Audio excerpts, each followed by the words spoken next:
হযরত আবু সাঈদ আস-সাঈদী রাদিয়াল্লাহু আনহু বলেন, বাইনানা নাহনু ইনদা রাসূলিল্লাহি সাল্লাল্লাহু আলাইহি ওয়াসাল্লাম ফাজাআ রাজুলুম মিন বানি সালামাতা ফাকালা ইয়া রাসূলাল্লাহ হাল বাকিয়া মিন বিররি আবুওয়াইয়া শাইউন আবাররুহুমা বিহি বা'দা মাউতিহিমা। হযরত আবু সাঈদ আস-সাঈদী রাদিয়াল্লাহু আনহু বলেন, আমরা অনেক সাহাবায়ে কিরাম নবীজি সাল্লাল্লাহু আলাইহি ওয়াসাল্লামের সামনে ছিলাম। ফাজাআ রাজুলুম মিন বানি সালামাতা, বনু সালামা গোত্রের একটা লোক আল্লাহর রাসূলের কাছে আসছে। এসে বলতেছে, হাল বাকিয়া মিন বিররি আবুওয়াইয়া শাইউন আবাররুহুমা বিহি বা'দা মাউতিহিমা। বাইহাকি শরীফের হাদিস। আল্লাহর রাসূলকে প্রশ্ন করলেন, ইয়া রাসূলুল্লাহ, ইয়া হাবিবাল্লাহ, আমার বাবা মা দুনিয়া থেকে চলে গেছে, বাবা মা দুনিয়া থেকে চলে যাওয়ার পরেও কি সন্তানদের উপর কোনো দায়িত্ব আছে নাকি? নবীজি সাল্লাল্লাহু আলাইহি ওয়াসাল্লাম বলেন, নাম, হ্যাঁ, বাবা মা দুনিয়া থেকে চলে যাওয়ার পরেও সন্তানদের উপর 5টা দায়িত্ব রয়েছে। কয়টা দায়িত্ব? বাবা মা দুনিয়া থেকে চলে যাওয়ার পরেও সন্তানদের উপর 5টা দায়িত্ব রয়েছে। 1 নম্বর আসসালাতু ওয়াসসালাতু আলাইহিমা। 1 নম্বর হলো বাবা মার জন্য দোয়া করা। 2 নম্বর হলো ওয়াল ইস্তিগফারু লাহুমা, বাবা মার জন্য আল্লাহর কাছে গুনাহ মাফ চাওয়া। 3 নম্বর হলো ওয়া ইনফাযু আহদিহিমা, বাবা মা কোনো প্রতিশ্রুতি করে গেলে ওইটা রক্ষা করা। 4 নম্বর হলো ওয়াসিলাতু রাহিমিল্লাতি লা তুসালু ইল্লা বিহিমা, বাবা মার যে আত্মীয় স্বজন রয়েছে তাদের সাথে সুসম্পর্ক বজায় রাখা। 5 নম্বর নবীজি সাল্লাল্লাহু আলাইহি ওয়াসাল্লাম বলেন, ওয়া ইকরামু সাদিকিহিমা, বাবা মা যাদের সাথে চলাফেরা করতো তাদেরকে সম্মান দেখানো। তাহলে বাবা মা দুনিয়া থেকে চলে যাওয়ার পরেও সন্তানদের উপর দায়িত্ব আছে। কয়টা আছে? 1 নম্বর হলো দোয়া করা, 1 নম্বর হলো দোয়া করা। 2 নম্বর হলো বাবা মার গুনাহ মাফ চাওয়া আল্লাহর কাছে, আল্লাহ আমার বাবা মাকে তুমি মাফ করে দাও। 3 নম্বর হলো বাবা মা দুনিয়াতে কোন প্রকার প্রতিশ্রুতি করে গেলে, দোকানে বাকি খেয়ে গেছে, কেউ টাকা পয়সা পায় অথবা বলে গেছে বাবা তুমি এটা বা ওইটা কইরে ইবাদত বন্দেগী, তখন এটা রক্ষা করা। 4 নম্বর হলো বাবা মার যত আত্মীয় স্বজন আছে তাদের খোঁজ খবর রাখা, তাদের সাথে সুসম্পর্ক বজায় রাখা। 5 নম্বর হলো বাবা যাদের সাথে চলাফেরা করতো, মা যাদের সাথে চলাফেরা করতেন তাদেরকে সম্মান করা। সুবহানাল্লাহ, সুবহানাল্লাহ। এখন 5টা কাজের মধ্যে কয়টা কাজ আমরা করতেছি? বাবা মা দুনিয়া থেকে চলে যাওয়ার পরে আমরা নিজেরাই তো ইবাদত বন্দেগী থেকে দূরে সরে গেলাম। নামাজ আদায় করি, বাবা মার জন্য দোয়া করার সুযোগ হয় না। জোরে বলুন কথা ঠিক কিনা? বাবা মার জন্য দোয়া করার সুযোগ হয় না। হযরত আবু কিলাবা রাদিয়াল্লাহু আনহু বলেন, বাবা মার জন্য দোয়া করলে কি লাভ? বাবা মার জন্য দোয়া করলে কি লাভ? তিনি বলতেছেন, একদিন জুমার রাতে কবরস্থানের পাশ দিয়ে যাইতেছিল, যাওয়ার পরে দেখে ওই কবরস্থানে সবগুলো মানুষ কবর পাইটা উপরে উঠে বসে আছে। সবগুলো মানুষের সামনে সুন্দর নাজ নেয়ামত, জান্নাতের ব্যবস্থা। কবরস্থান ঘোরাফেরা করতেছেন, একটু সামনে গিয়ে দেখেন একটা কবর, ওই কবরের শান্তির কোনো ব্যবস্থা নাই। লোকটা বড় বিপদে আছে। বলতেছে, ভাই, এই যে মান্দারপাড়া কবরস্থান সবাই এত শান্তিতে আছে, কিন্তু আপনি এত অশান্তিতে কেন? বলতেছেন, ভাই, এই যে আশেপাশে লোকগুলো আছে, এই লোকগুলো দুনিয়ার বুকে এমন সন্তান রেখে আসছে, এই সন্তান বাবা মার জন্য দোয়া করে, বাবা মার রুহের মাগফিরাতের জন্য দান খয়রাত করে, এতিম অসহায় বাচ্চাদেরকে খাবার দেয়, মাদ্রাসায় মাঝে মাঝে খাবারের ব্যবস্থা করে দেয়। মহান রব্বুল আলামিন এই উসিলায় তাদের বাবা মাকে জান্নাতের ব্যবস্থা করে দিয়েছেন। বলেন সুবহানাল্লাহ। আমি দুনিয়া থেকে আসার সময় সন্তানগুলো রেখে আসছি, আমাকে কবর দেওয়ার পর কিছুদিন নামাজ কালাম পড়ছে, এরপরে আর খবর নাই। সমাজে আসে না এমন কিছু বলা? বাবা মা মারা যাওয়ার পরে একদম রাত্রে, দিনে, সকালবেলা একবারে নামাজ পড়তে পড়তে পাগল হয়ে যায়। কিছুদিন পরে আর মসজিদে তালাশ করে পাওয়া যায় না। বলতেছেন হুজুর, আমি দুনিয়া থেকে চলে আসার পর আমার সন্তান কিছুদিন নামাজ আদায় করেছে, এখন আর নামাজ পড়ে না, আমার জন্য দোয়াও করে না, বিপদে রয়েছে। আপনি মেহেরবানি করে, আমার গ্রামের নাম হলো এই, আমার সন্তানের নাম হলো এই, আপনি সেখানে গিয়ে আমার সন্তানদেরকে বলবেন। লোকটার ঘুম ভেঙে গেল, ওই এলাকায় গেলেন, যাওয়ার পর তার সন্তানদেরকে বললেন, তোমার বাবার সাথে দেখা হয়েছে, এত মুসিবতে রয়েছে। সে প্রতিশ্রুতি গ্রহণ করেছে, হুজুর আপনার সাথে আমি কথা দিলাম, আমি আর কোনোদিন নাফরমানি করব না, নামাজ ছাড়বো না, আজ থেকে 5 ওয়াক্ত নামাজ আদায় করব, বাবা মার জন্য রীতিমতো দোয়া করব। 1 সপ্তাহ পর আবার যখন ঘুমাইলেন, ঘুমের ঘরে স্বপ্ন দেখেন ওই যে কবরস্থান, ওই কবরস্থানের পাশ দিয়া যাইতেছে। এবার সমস্ত কবরগুলো ঘুরে ঘুরে দেখতেছেন। গেল সপ্তাহে যেই কবরে দেখে আসলেন, লোকটা অনেক অসুবিধায় ছিল, অনেক বিপদে ছিল, ওই লোকটা দেখা যায় আজকে খুব চমৎকার শান্তিতে রয়েছে, বলেন সুবহানাল্লাহ। সে প্রশ্ন করলো, ভাই গেল সপ্তাহে আপনাকে বিপদে দেখলাম, এই সপ্তাহে আপনি কত শান্তিতে রয়েছেন, কারণটা কি? বলতেছেন, হুজুর আপনি যখন আমার সন্তানদের কাছে গিয়ে আমার বেশি বিপদের বিষয়ে বললেন, এরপর থেকে আমার সন্তান 5 ওয়াক্ত নামাজ আদায় করে, আমার জন্য দোয়া করে। ওই দিন থেকে মহান রব্বুল আলামিন আমার কবরটা জান্নাতের বাগিচা বানিয়ে ফেলেছেন, বলেন সুবহানাল্লাহ। নবীজি সাল্লাল্লাহু আলাইহি ওয়াসাল্লাম বলেন, মান যারা কবর আবওয়াইহি আও আহাদিহিমা ফি কুল্লি জুমআতিন গুফিরা লাহু ওয়া কুতিবা বাররান। আল্লাহর রাসূল বলেন, যারা প্রতি জুমআয়, প্রতি শুক্রবার বাবা মার কবর জিয়ারত করেন, আল্লাহ তার বাবা মাকে মাফ করে দিবেন এবং মহান রব্বুল আলামিন তার বাবা মাকে খুব সুন্দর বাসস্থানের ব্যবস্থা করে দিবেন, বলেন সুবহানাল্লাহ। ও আমার ভাইরা, বাবারা, একটু খেয়াল করে দুনিয়া থেকে আমরা যদি বিদায় নিতে পারি, চলাফেরা করে যদি বিদায় নিতে পারি, তাহলে আমাদের শান্তির কোনো সীমা থাকবে না। আর যদি বেখেয়ালি চলাফেরা করি, তাহলে অশান্তির কোনো সীমা থাকবে না। তো যে কথা বলতেছিলাম, বাবা মা দুনিয়া থেকে চলে যাওয়ার পরে সন্তানদের উপর কয়টা দায়িত্ব? 1 নাম্বার হলো বাবা মার জন্য দোয়া করা, 2 নাম্বার হলো বাবা মার জন্য মাগফিরাত কামনা করা, বাবা মার গুনাহের জন্য আল্লাহর কাছে মাপ চাওয়া, 3 নাম্বার হলো ওয়া ইনফাযু আহদিহিমা। নবীজি সাল্লাল্লাহু আলাইহি ওয়াসাল্লাম বলেন, বাবা মার প্রতিশ্রুতি থাকলে ওইটা প্রতিশ্রুতি রক্ষা করা। অনেক সময় দেখা যায় বাবা দুনিয়ার বুকে ঋণ করে চলে গেছে, কিন্তু সন্তান ওই ঋণ পরিশোধ করে না। এমন আছে সমাজে, সন্তান বাবার ঋণ পরিশোধ করে নাই। আমরা আমাদের জানা মতে অনেক জানাজায় উপস্থিত হয়েছিলাম। বাবা মা ঋণ কার জন্য করতেছে? ও ভাই, ও বাবা, বাবা মা ঋণ কার জন্য করতেছে? হ্যাঁ, সন্তানের জন্য নাকি বলেন? সন্তানের জন্য তো ঋণ করতেছে। দোকান থেকে বাকি আনছে, টাকা ছিল না, এই জন্য দোকান থেকে তেল আনছে, চাল আনছে, ডাল আনছে। বাবা তো জীবদ্দশায় সবসময় টাকা দিয়া দিয়া আবার বাকি নিয়ে আসতো। এখন তো বাবা দুনিয়া থেকে চলে গেছে, এখন এটার দায়িত্ব সন্তান গ্রহণ করার উচিত ছিল না, কি বলেন? কিন্তু সন্তান তো বলতেছে, যারে বাকি দিছ ওর কাছ থেকে টাকা আন। নাউজুবিল্লাহ বলবেন না? আদর্শ সন্তান ঋণ করে গিয়েছে, বাবা মা ঋণ করে গেছে, অনেক টাকা পয়সা ঋণ করে গেছে। অসুস্থ ছিল, চিকিৎসার জন্য টাকা ধার করেছে, কিন্তু আর সুস্থ হতে পারে নাই।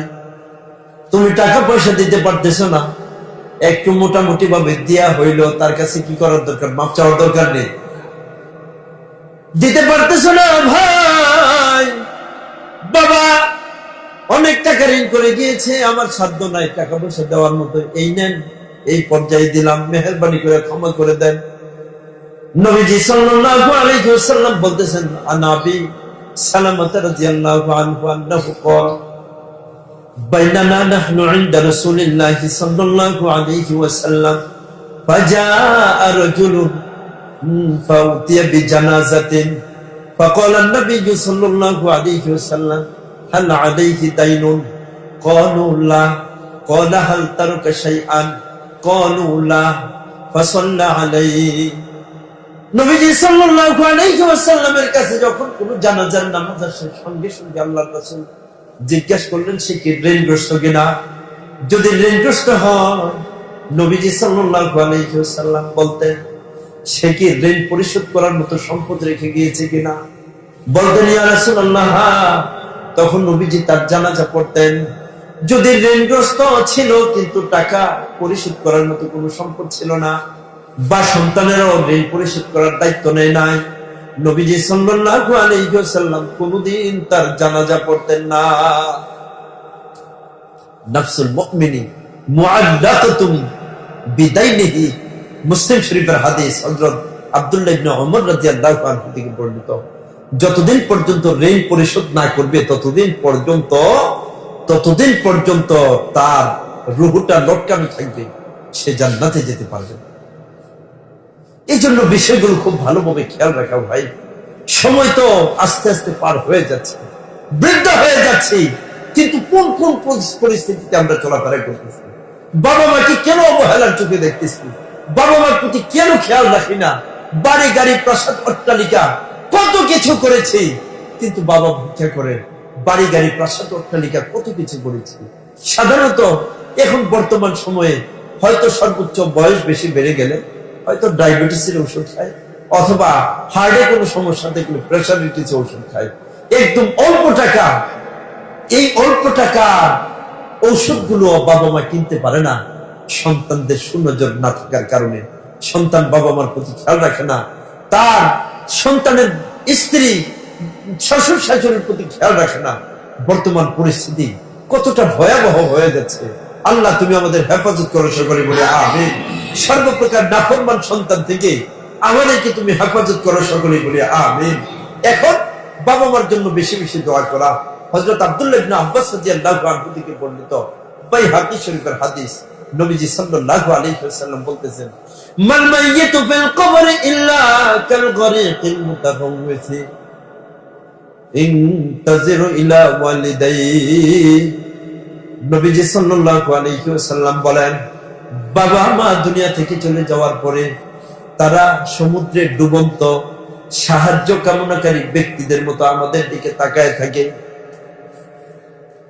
নবীজি সাল্লাল্লাহু আলাইহি ওয়াসাল্লাম বলেন মাল মাইয়িতু ফিল কবরি ইল্লা কাল গরিকিল মুতাওয়াম্মিতি ইয়ানতাজিরু ইলা ওয়ালিদাইহি ইয়ানতাজিরু ইলা ওয়ালিদিহি।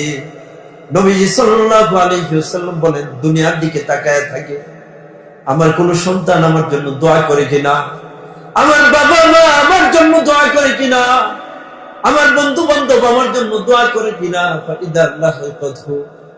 যখন তারা কোন দোয়া পেয়ে যায়, আহাব্বা ইলাইহি মিনাদ দুনিয়া ওয়া মা ফিহা। নবীজি সাল্লাল্লাহু আলাইহি ওয়াসাল্লাম বলেন, যখন কেউ দোয়া করে তখন দুনিয়ার যত সম্পদ রয়েছে, দুনিয়ার বুকে দুনিয়াতে যত দামি দামি জিনিস রয়েছে, যখন কোন ব্যক্তি মৃত ব্যক্তির জন্য দোয়া করে তাদের কাছে দুনিয়ার মূল্যবান সম্পদের চেয়েও আরো বেশি মূল্যবান অনুভব হয়। বলেন সুবহানাল্লাহ।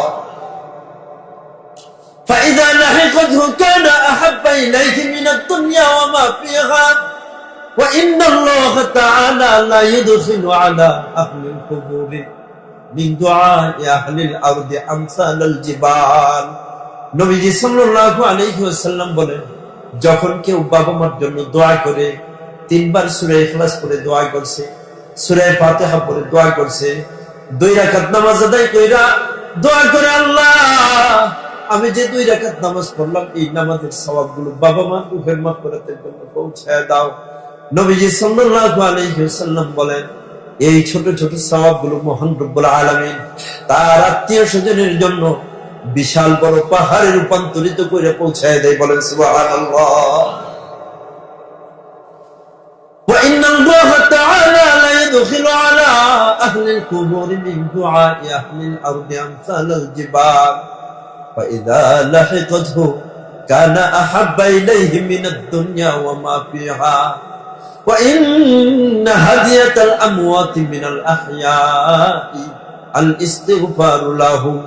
নবীজি সাল্লাল্লাহু আলাইহি ওয়াসাল্লাম বলেন, দুনিয়ার বুকে সবচেয়ে বড় হাদিয়া হলো, মৃত ব্যক্তিদের জন্য সবচেয়ে বড় হাদিয়া হলো বাবা মার জন্য আল্লাহর কাছে গুনাহ মাফ চাওয়া।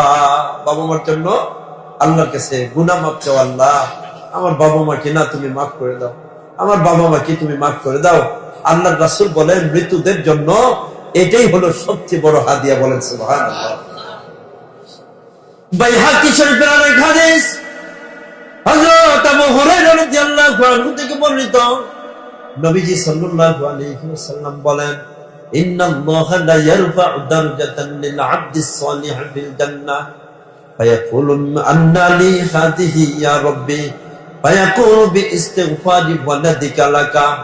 একটু জিকির করি, লা ইলাহা ইল্লাল্লাহ, লা ইলাহা ইল্লাল্লাহ, জোরে লা ইলাহা লা ইলাহা ইল্লাল্লাহ। হায়াতের মালিক যে আল্লাহ, হায়াতের মালিক যে আল্লাহ, মৌতের মালিক সে আল্লাহ। লা ইলাহা লা ইলাহা ইল্লাল্লাহ, লা ইলাহা ইল্লাল্লাহ, জোরে লা